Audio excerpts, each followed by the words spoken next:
Dear students of the third secondary stage, welcome back to our episode of the educational programs on the Egyptian TV. My dear students, we have been revising a lot for a good number of classes. ومراجعتنا اللي احنا بنعملها مهمة جدا جدا جدا. I want you please to revise all what we're doing. احنا بنراجع مع بعض كل الجرامر رولز اللي عدت علينا من أول first secondary. زي ما احنا عارفين وقلنا قبل كده انه we need to review all the grammar لانه the grammar is one bunch. مفيش جرامر مقسوم من سنه لسنه، مفيش حته هنقول اصل احنا اتسالنا على البريزنت سمبل ليه ده بتاع اولى ثانوي، مفيش الكلام ده. it has to be all together. اشتغلنا في different forms، اتكلمنا المره اللي فاتت واللي قبلها اتكلمنا على الفيوتشر فورمز، وما زلنا بنكمل بعض الفورمز اوف ذا فيوتشر، وهنتكلم على حاجات اكتر كمان النهارده عن الفيوتشر وما بعد الفيوتشر. ابتدينا نتكلم المرة اللي فاتت عن when to use the future for ال different forms. اتكلمنا على will plus infinitive, be going to، اتكلمنا على how can we use them. هنكمل النهاردة كمان بعض ال uses for be going to. قلنا ان احنا the form of be going to plus infinitive ممكن we can use it لما بنتكلم على حاجة ب evidence، يعني there is an evidence that something is going to happen. زي لما اقول لواحد watch out you are going to fall، يعني خلي بالك حاسب هتقع. I can see very well that he is passing the street، في حفرة في حاجة فأنا بديله إنذار بيها، وبالتالي I'm going to use the be going to plus infinitive. هنا ده بستعمله when I'm having an evidence. قلنا كمان بنستعمل be going to plus infinitive if we're speaking about something that will take place in the future and it's planned. Like when I say, for example, we're going to fly to London tomorrow morning, or we're going to fly to London next week. Definitely, this is a planned action with a lot of preparation, with papers, with tickets, with a visa, with a passport. Then this is something that needs a lot of time to be prepared. And this is when we can just say, we are going to do something, and this is, we're using the be going to plus infinitive. We also added that we're going to be using be going to اللي هنشتغل عليه النهارده when we're speaking about future aims and wishes. Like when I say I think I'm going to be a good football player. Why did I use I think and be going to? Although we said before انه I think هتبقى معاها دايما will plus infinitive. هنا لما اقول I think this will happen in the future، لما اكون بتكلم على حاجة انا مش متوقعها I'm not very sure of، بس بحط التوقع بتاعي بكلمة I think أو I expect. لكن لما أكون بتكلم على آمال وطموحات أنا مستنيها، زي لما أقول I think Egypt is going to be one of the greatest countries in the future. يمكن ما عنديش evidence أو عندي evidence مش كلها مجمعة، يمكن مش بتكلم على حاجة I'm not sure of وبقول احتمال في بالي، لكن بتكلم على wishes and aims، ودايما هتلاقيها something very positive، دايما هتلاقي حاجة تمني للمستقبل فيها نوع من future aims and hopes and wishes. So we're using the future form be going to plus infinitive. جينا بقى لأهم جزء عندنا لما نبتدي نحل شوية exercise. مش هنحل كتير قوي النهاردة لأن احنا مخصصين حلقات كاملة for practice and answering and exercises، لكن هنعمل consolidation بسيطة about what we have spoken about for the last 2 times. Look, there is a sandstorm, eye the windows. هنراجع مع بعض. قلنا look, there is a sandstorm, eye the windows. I'm closing the windows, I'll be closing the windows, I'll close or I will close. يا ترى أنهي؟ أنا بقول له look there is a sandstorm، يعني بص في sandstorm حصلت فجأة ومش عامل حسابي وخدت decision فجأة. unintentional decisions on the spot. So I'll be using will plus infinitive. So it's going to be I will close the windows. طيب, let's take another example. In 2 years time, Sammy and space English at university. يبقى في خلال سنتين سامي thank you very much هيكون بيذاكر at university. So Sammy will be studying or will be studied or will study or studied. Studied is in the past or studies is in the present. أكيد مش هتبقى present وأنا بتكلم على الفيوتشر دلوقتي لأنه it's not a schedule or a timetable.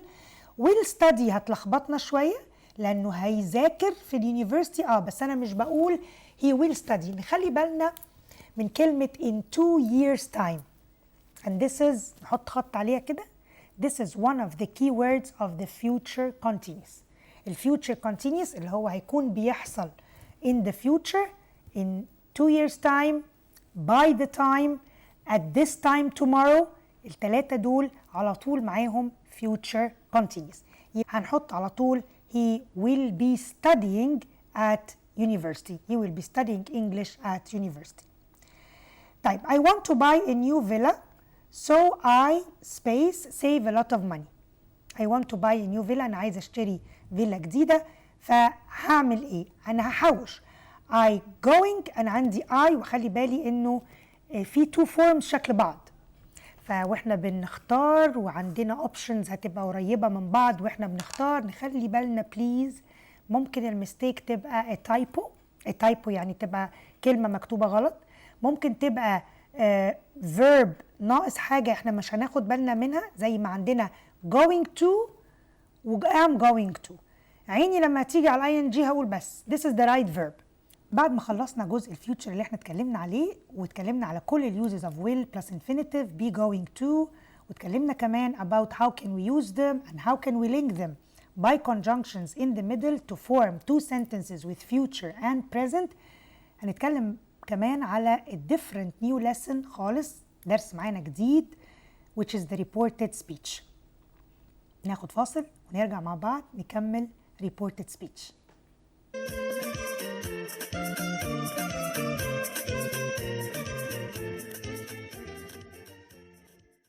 My dear students, we're back with our reported speech. درس لذيذ جدا جدا جدا اتكلمنا عليه قبل كده، لكن هنراجع مع بعض all the rules. How can we use it? How can we change from direct to indirect speech؟ لأن هو ليه اسمين زي ما احنا عارفين، اسمه direct and indirect أو مباشر وغير مباشر، واسمه reported speech. reported يعني منقول، يعني الكلام اللي اتقال احنا سمعناه واحنا بنعيده للناس تاني، عشان كده سميناه reported speech.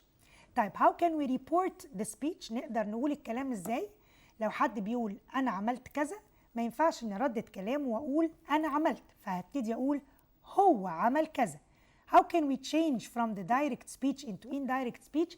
خلونا نشوف مع بعض some of the important rules اللي هتلم معانا كده كل ال reported speech مرة واحدة. reported speech يعني أنا بعيد الكلام اللي اتقال قبل كده قدامي، أو بنقل الكلام اللي اتقال قدامي لحد تاني.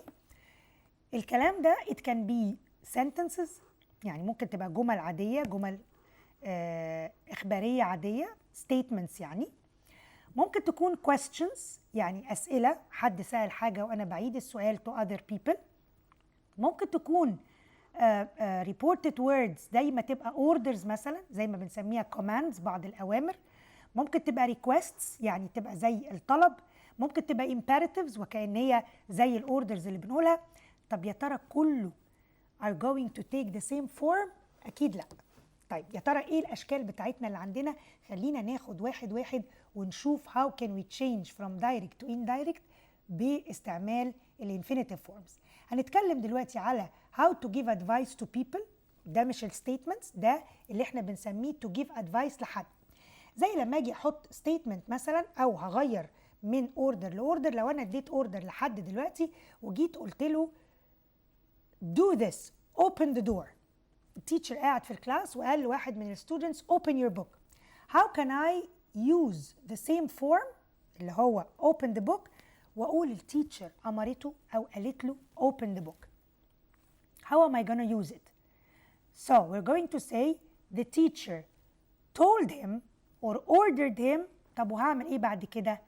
to plus infinitive which is to plus the verb. so the teacher ordered him to open the book. طب هل هي بس it is with the verb order؟ لا، عندي كمان a good number of verbs هنستعملهم with the same form.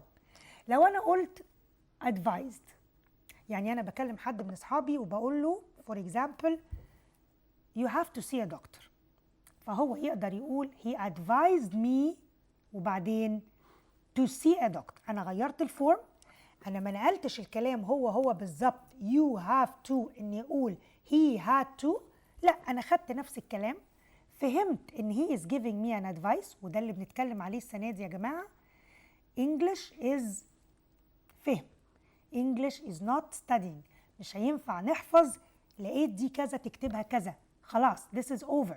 لكن أقدر أقول بالمعنى إن أنا لما اديت نصيحة، واحنا اتكلمنا قبل كده عن المودل فيربس، واتكلمنا ازاي ادي advice for people، هنا بنعمل link between the lessons together. لو أنا بدي advice to a person وبقول له you have to do this or you should do this، خلاص أنا فهمت من المينينج إن this is advice. يبقى أنا مش محتاج حتى لو بعمل reported speech إني أقول he advised me that I had to. طب وليه؟ لو أنا عندي فورم فيها to plus infinitive أقدر أستعمل الفورم دي على طول. طب ممكن أستعمل to plus infinitive في إيه؟ لو أنا عندي advice نصيحة، لو أنا عايزة أساعد حد أقول he helped me to do this. لو أنا بعلم حد he taught me to drive. He asked me to help him. He instructed me وجهني علمني to learn better. He told me to open the door. He encouraged me to work better. He invited me to do this or to attend. He wanted me to apply for the vacancy, expected me to do this. He ordered me to do this and he warned me to do this. خلوا بالكم الفورم كلها مع كل الفيربس دي اللي أنا بقول نحفظها تمام. عايزين تحفظوها study them، مش هتبقى مشكلة، لكن كمان أهم من إن احنا نحفظهم، لأن أنت مش هتحتاج تحفظ. أنت لو محتاج تكتبهم you're going to write them in the book. أنت عندك open book exam، you're going to write them in the book، ومع تكرار استعمالهم بعد شوية خلاص you're going to use them very well. بس نخلي بالنا إنك هتحط بعديهم object، يعني لازم يبقى he ordered me or him or them or her، وبعدين to، وبعدين infinitive. طيب خلونا نشوف some examples على اللي احنا بنتكلم عليه بالظبط. أنا استعملت verbs زي advised و warned و talked و invited والكلام ده كله. طب أنا لازم ألاقيهم في الجملة عندي عشان أبتدي أحول الجملة reported speech. طب أمال احنا اتعلمنا ازاي بقى كل معنى من دول؟ لا، هو أنا لما يكون عندي stop talking، يا ترى مين اللي ممكن يقول stop talking؟ ممكن يبقى التيتشر. يبقى the teacher عندي أكتر من verb. ممكن يبقى told the students، ممكن تبقى asked the students كنوع من الرجاء، ممكن تبقى ordered the students. يبقى أقدر أستعمل told, asked, ordered and I'm going to put an object which is us or them or him or her and then to plus infinitive. طب لو أنا بقول جملة تانية والجملة برضو فيها فهم، وده اللي أنا بأكد عليه بدل المرة مليون يا جماعة. English is about understanding the idea. أنا هنا ما جبتش sentence وقلت he advised me to do أو he suggested to do. أنا ما قلتش كده.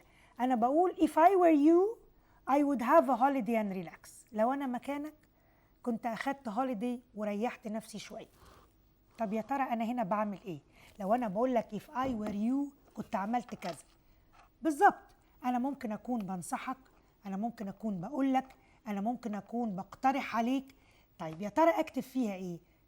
أسهل حاجة ممكن أكتب advice. هيجي حد هنا يقول لي هو أنا هكتب بإيدي الchanging من direct لindirect؟ لا، احنا مش هنكتب. The exam is all about multiple choice. طب أنا هختار إيه؟ هتختار advised. لو أنا عندي واحد من دول يبقى أنا ممكن أختار advised، وممكن أضطر أختار to have، يعني ممكن أضطر أختار الverb الأولاني أو أختار the second verb. So he advised us or he advised me to have a holiday and relax. الفورم مفهومة، مهم عندنا نفهم بس أنهي verb we are going to use. طيب نشوف another example. Don't waste time. مين بيقول لي ما تضيعش وقت؟ ممكن يكون التيتشر بينصحني، ممكن يكون one of the parents, my mother, my father. What is he going to do؟ طب أنا هنا عايزة أقول بينصحني ما أعملش حاجة، يعني I need to use the negative. غلطتنا الكبرى الاكسرسايز ده دايما نقول my father advised me وعايز اكتب النيجاتيف فاقول to not. This is wrong. مفيش my father advised me to not. اسمها my father advised me not to. دي بقى اللي انت تحط عليها ماركر وتعلم عليها بليز في الكتاب عندك عشان ما تتنسيش. My father advised me not to and then the infinitive verb waste time. Study science at university ممكن تكون ايه؟ definitely ممكن تكون نصيحة بس كمان ممكن تكون encouragement. I can say Ali encouraged his friend to study science at university. ممكن كمان نقول ده اللي احنا لسه قايلينه حالا، خلي بالك لما نكون هنعمله نيجاتيف لازم نحط نيجاتيف فورم اللي هي not before the to، اما لو هو هيبقى في الباست هنستعمل برضو to. طيب خلونا نشوف بقى some of the exercises اللي احنا تطبق كل الكلام اللي احنا قلناه. هناخد بعض الاكسرسايزز بتمرنا سريعا على اللي احنا لسه قايلينه about the reported speech. Choose from A, B, C or D. My friend encouraged me space nervous before the sports match. And I have not to be nervous, be nervous, that I be nervous. So my friend encouraged me هي بتنصحني أكيد إني ما كنش nervous, so not to be nervous before the sports match. Ola advised Riham space the hotel her CV to apply for the job. Ola advised Riham not sending, to send or to sending. Ola advised Riham not to send the hotel. Ola advised Riham to send the hotel her CV to apply for the job. دي الانسر اللي احنا لسه قايلينها. Let's take another sentence. The flight attendant instructed us space our safety belts before the takeoff. The flight attendant instructed us not to fasten our safety belts. المعنى بقى negative which is not true. Fastening ing cannot go. To fasten and don't fasten. طبعا we need to understand the sentence. أنا بقول the flight attendant instructed us يبقى هي قالت لنا طلبت مننا ان احنا نعمل ايه؟ definitely to fasten our safety belts before the takeoff. Let's take another sentence. Sami advised Tamer space revising for the test. Sami advised Tamer not to starting that she's starting to start. طيب سامي advised Tamer يعمل ايه؟ اكيد to start revising for the test. ليه؟ لاني استعملت to plus infinitive to complete the sentence. My dear students, النهاردة رجعنا مع بعض شوية على reported speech. We gave a lot of information about how can we use the reported speech. مش كله، اشتغلنا بس على how to use reported speech for giving advice or instructions. استعملنا the form of to plus infinitive for reported speech. استعملنا negative not to plus infinitive for the reported speech and we answered some good exercises. طيب خلونا نتكلم دلوقتي ازاي هنعمل اللينك ما بين الفيوتشر and different other tenses. بما اني بتكلم على الفيوتشر فانا ممكن كمان اقول لو حصل حاجة في المستقبل something else will take place. How can we join sentences together? We are going to use conjunctions. يعني ايه conjunctions؟ يعني روابط. هنعمل conjunctions، هنستعمل conjunctions، هنربط ما بين الجمل وبعض.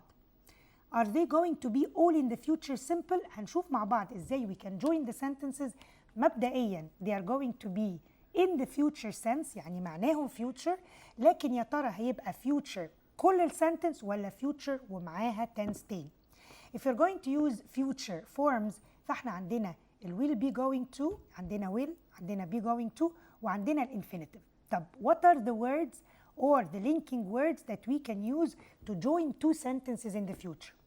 أقدر أستعمل after، before، till، until، when and as soon as. دول هيبقوا الكلمات اللي هيربطوا between two sentences both of them mean in the future. طب لو أنا عندي ال conjunctions دول both sentences will be in the future، لا. If I have these conjunctions then the future is going to be before them. لو أنا جبتهم at the beginning of the sentence يبقى وراهم present simple بعد كده future. زي لما أقول after he meets his friends he will go out with them. يبقى بعد after هنحط present simple عادي. The second part will be future. هيجي السؤال طب لو جم in the middle of the sentence what are we going to do؟ If they come in the middle of the sentence زي الإكزامبل اللي احنا شايفينه هيبقى future simple before them وهم برضو in the middle and they are followed with present simple. عايزة أقول لكم على نقطة مهمة عشان دي من الحاجات اللي بتلخبطنا كتير واحنا بنحل future simple وموجود معاه conjunction يعني مش one sentence two sentences. لو عندي الجملة مربوطة في النص أو في بدايتها ب after before if until till as soon as اوعى تحط بعد أي واحدة من الكلمات دي future أبداً. These words have to be followed all the time with present simple. يعني أنا لو عندي الجملة مقسومة نصين فيها جزء هيبقى future وفي جزء present simple.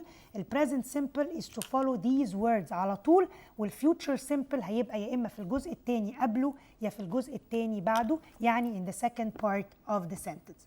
طب خلينا نشوف examples. طبعا ممكن يبقى present simple أو present perfect يعني أقصد إنه فكرة present simple.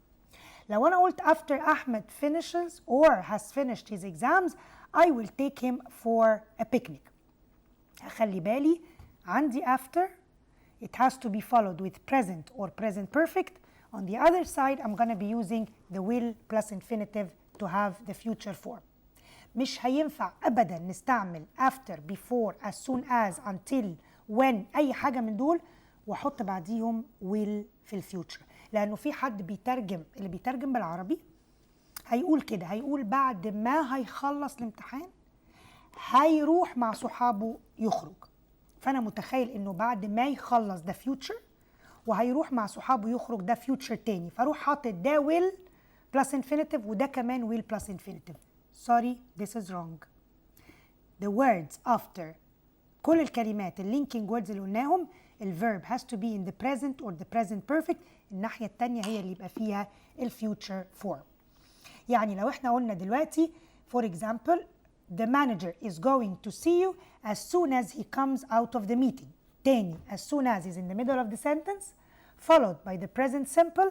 On the other side we have هنحط will plus infinitive براحتنا هنحط going to حسب المينينج اللي عندنا هنحط will be plus ing for the future continuous whatever the future form اللي هيجي.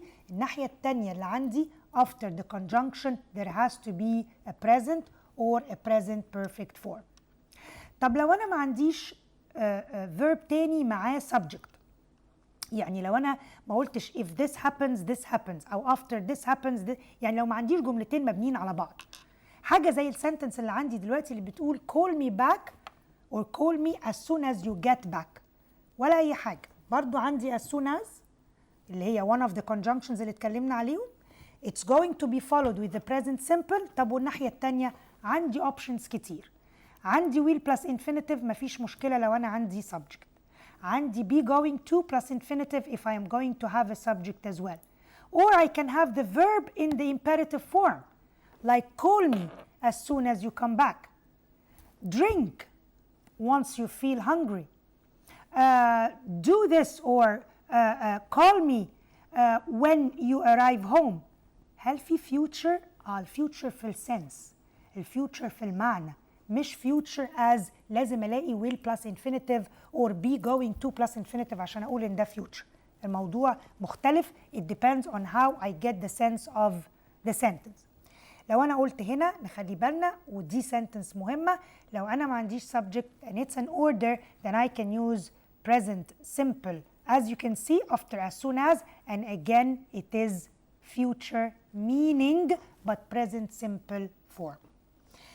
نشوف بعض الexamples التانية اللي برضو بنشوف معاها before after and so on followed by present simple. If I say I won't touch anything before the police arrive هي زي لما اقول don't touch anything يبقى if I'm using an order or if I'm using a subject I'm going to use the future. لو أنا استعملت order خلاص الimperative كده بستعمل verb in the infinitive form. If I'm going to use I or a subject, then I can change it into a future form, I will not or I won't, as we can see. He won't say anything until he sees or he tells him, or he sees the boss, or he tells the boss tells him. طيب خلينا برضو نتكلم تاني كمراجعة سريعة امتى بنستعمل will be plus infinitive. لو أنا عندي verb زي think، احنا قلنا الكلام ده قبل كده. أمير is a careless driver, I think he will make an accident. ليه استعملت will؟ مبدئيا it's following the word think.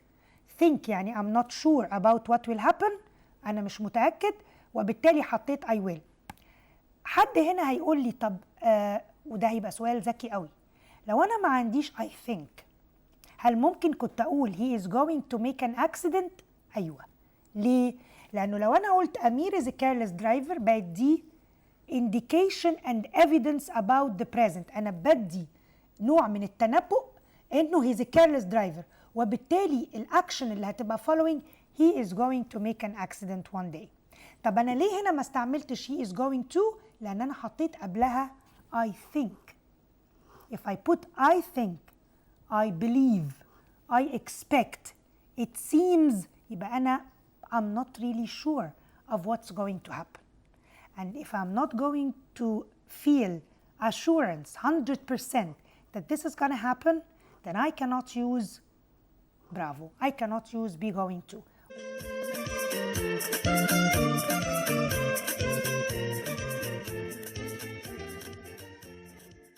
My dear students, by that we're coming up to the end of our session today.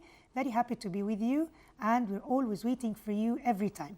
Waiting for you next time, my dear guys. Thank you and goodbye.